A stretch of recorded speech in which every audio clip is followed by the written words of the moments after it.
इस्लामी रवायात और तारीख़ी क़स्सों में हज़रत मोहम्मद सल्लल्लाहु अलैहि वसल्लम की पैदाइश के दिन कई मौजिज़ात का ज़िक्र मिलता है। यह क़स्से सदियों से चलते आ रहे हैं और मुसलमानों में बड़ी अक़ीदत के साथ सुने और सुनाए जाते हैं। चंद वाक़यात हैं।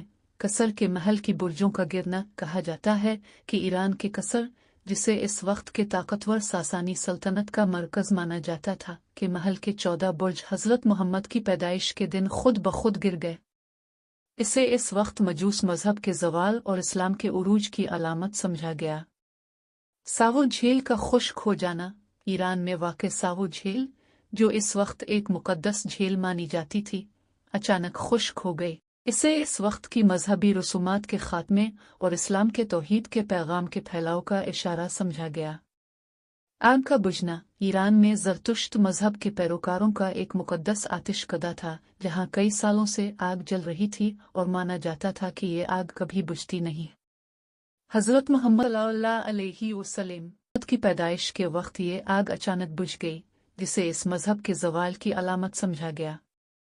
आसमान में ख़ास रोशनी। कुछ रवायात में ज़िक्र है कि हज़रत मोहम्मद की पैदाइश के वक्त आसमान में ख़ास किस्म की रोशनी फैल गई, उसके आसपास के इलाके को रोशन कर दिया।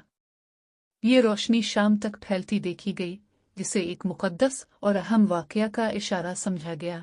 शैतानों का आसमान में दाखिला ममनू होना। इस्लामी अक़ीदे के मुताबिक हज़रत मोहम्मद सल्लल्लाहु अलैहि वसल्लम की पैदाइश के दिन शैतानों के लिए आसमान में दाखिला ममनू कर दिया गया और वो अब फरिश्तों के पास जाकर पेशीन गोइयां नहीं सुन सकते थे।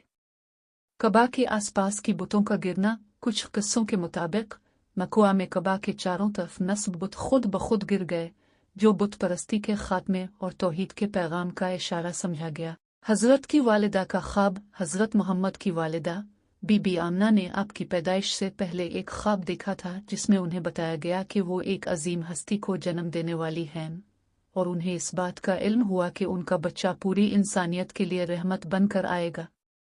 इन मौजिज़ात का जिक्र बुनियादी तौर पर इस्लामी रवायात और क़िस्सों में मिलता है। ये क़िस्से इस्लामी सकाफ़त में हज़रत मोहम्मद सल्लल्लाहु अलैहि वसल्लम की पैदाइश की अज़मत को ज़ाहिर करने और उनकी आमद की ख़ुसूसियत को कबूल करने के लिए अहम समझे जाते हैं।